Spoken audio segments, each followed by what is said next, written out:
Le 20 octobre 2011, Mouammar Kadhafi est assassiné à Sirte, sa ville natale. Officiellement, c'est pour la défense de la démocratie.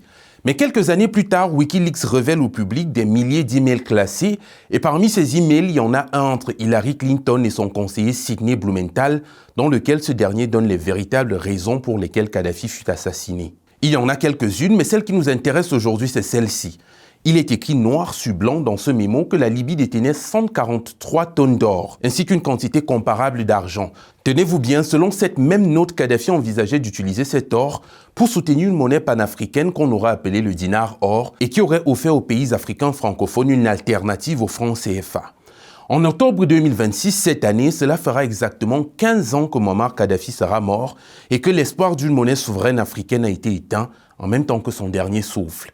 Et 15 ans après sa mort, l'Afrique dépend encore fortement des grandes puissances et des grands bailleurs de fonds pour le financement de ses projets. Alors même que ces institutions ne furent jamais établies pour aider l'Afrique à se développer et font preuve d'un double standard et d'une condescendance déconcertante lorsqu'il s'agit de traiter avec les États africains. Tenez par exemple l'hypocrisie des critères verts pour pouvoir accéder à un financement. Un État africain, pour pouvoir obtenir des fonds auprès d'un bailleur, doit pouvoir démontrer que le projet qu'il veut financer n'aura pas d'impact ou très peu d'impact sur l'environnement, produira le moins de carbone possible, bref, une série de critères qui font qu'à la fin, le projet ne peut tout simplement pas sortir de terre.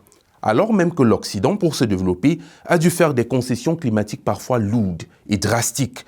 Lorsqu'on parle de la révolution industrielle du 19e siècle en Europe, on en parle comme d'une prouesse. Sauf qu'on omet de dire que les mêmes risques qu'on empêche les Africains de prendre aujourd'hui pour leur développement sont les mêmes qui furent pris à cette époque-là et qui permirent le développement de l'Europe et pareil pour les États-Unis. Selon plusieurs rapports de 1850 à 2019, l'Afrique n'a émis que 3% des émissions fossiles mondiales. Si la raffinerie Dangote avait eu besoin des financements des bailleurs internationaux, il est fort à parier qu'elle ne serait probablement jamais sortie de terre. Et ne vous y trompez pas, ces critères ne sont pas fixés par amour pour l'environnement, ou bien pas seulement par amour pour l'environnement. Ce sont surtout des bâtons mis dans les roues du développement africain. Et à cet effet, je vous invite à consulter l'impact écologique des data centers. Pourtant, ils sont en train d'être construits par milliers un peu de partout en Occident, malgré la sonnette d'alarme qui est tirée. Les grandes institutions financières ne furent jamais créées pour l'Afrique. En 1944, lorsque le FMI est créé, plusieurs, sinon la quasi-totalité des pays africains subsahariens sont encore des colonies. Les règles sont édictées selon des standards qui nous sont étrangers. Plus tard, nous rejoignons ces institutions. Mais il suffit de zoomer un peu de plus près pour comprendre que notre présence n'y est parfois que figurative. Et ce n'est pas une injure, c'est un constat. Tenez par exemple, pour le vote au FMI, les États-Unis détiennent 16% des voix. Et un pays tel que le Togo n'en détient que 0,05. Vous direz le Togo est petit. Le Nigeria, mastodonte d'Afrique, géant économique, 200 millions d'habitants, ne détient que 0,50% des voix. Et si on réunissait tous les pays africains, ils ne représenteraient que 6,5% des parts de voix au FMI, même pas la moitié des parts des États-Unis. Ça veut dire que dans les prises de décisions importantes, s'il faut aller au vote, la voix de l'Afrique ne compte que très peu. L'Afrique subit souvent parce qu'elle dépend encore.